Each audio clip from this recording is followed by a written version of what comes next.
Modern warfare का अर्जुन एक ही झटके में F-35S-400 ड्रेसों का काम तमाम। बिल्कुल सही सुना आपने। देखिए, डिजिटल युग में युद्ध का तौर तरीका भी अब लगातार बदलता चला जा रहा है। आपको ये बताएं, इलेक्ट्रोमैग्नेटिक स्पेक्ट्रम यानी कि EMS मॉडर्न वॉरफेयर में अहम अब होता जा रहा है। इलेक्ट्रॉनिक वॉरफेयर सिस्टम जो कि संचार और रडार सिग्नल को पकड़ने, बाधित करने और बदलने में सक्षम होता है। अब टैंक, मिसाइल और फाइटर जेट्स जितने ही जरूरी हो चुके हैं, भारत के लिए ये समय बेहद महत्वपूर्ण है, क्योंकि सीमा पर जियोपॉलिटिकल टेंशन, इसके अलावा हाइपरसोनिक मिसाइल और साइबर इलेक्ट्रोमैग्नेटिक हमलों जैसी नई चुनौतियां अब सामने आने लगी हैं। आपको ये बता दें, इलेक्ट्रॉनिक वॉरफेयर के तहत राफेल, इसके अलावा F-35 जैसे फाइटर जेट और मॉडर्न रडार सिस्टम को जाम या फिर हैक कर दुश्मनों को पल भर में धाराशायी किया जा सकता है। और यही वजह है कि भारत ने इलेक्ट्रॉनिक वॉरफेयर डॉक्ट्रिन तैयार कर लिया है, जिसमें सेना के तीनों अंगों यानी कि नेवी, इंडियन एयरफोर्स और मिलिट्री को शामिल किया गया है। भारत की इलेक्ट्रॉनिक वॉरफेयर क्षमताओं की शुरुआत 1980 और 1990 के दशक में सीमित आयात और घरेलू प्रयासों से हुई थी, लेकिन पिछले एक दशक की अगर बात की जाए तो DRDO के रिसर्च, सशस्त्र बलों की आवश्यकताओं और निजी कंपनियों की साझेदारी ने इसे एक नई गति दे दी है। DRDO और BEL द्वारा विकसित तकनीक दुश्मन के संचार नेटवर्क को ट्रैक और ब्लॉक करने में सक्षम है।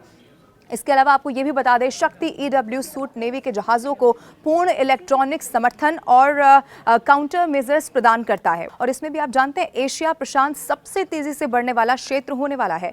भारत का हिस्सा भी इसमें तेजी से बढ़ने की संभावना जाहिर की जा रही है। भारत की इलेक्ट्रॉनिक वॉरफेयर क्षमताओं की शुरुआत 1980 और 1990 के दशक में सीमित आयात, घरेलू प्रयासों से हुई थी, लेकिन पिछले एक दशक की अगर बात की जाए तो DRDO के रिसर्च, सशस्त्र बलों की आवश्यकताओं और निजी कंपनियों की साझेदारी ने इसे नई गति दे दी है। DRDO और BEL द्वारा विकसित तकनीक दुश्मन के संचार नेटवर्क को ट्रैक और ब्लॉक करने में सक्षम बताए जा रहे हैं। देखिए, शक्ति EW सूट नेवी के जहाज़ों को पूर्ण इलेक्ट्रॉनिक समर्थन और काउंटर मेजर्स प्रदान करता है। वहीं दिव्य दृष्टि लंबी दूरी से सिग्नल मॉनिटर करने के लिए रणनीतिक प्लेटफॉर्म, और अब इस क्षेत्र में टाटा एडवांस सिस्टम, इसके अलावा डेटा पैटर्न और सेंटम इलेक्ट्रॉनिक जैसी निजी कंपनियां भी हैं जो कि एक्टिव हो चुकी हैं। मैं आपको ये भी बता दूं, ग्लोबल EW बाजार 2028 तक $25 अरब तक पहुंचने का अनुमान है, जिसमें एशिया प्रशांत सबसे तेजी से बढ़ने वाला क्षेत्र होगा।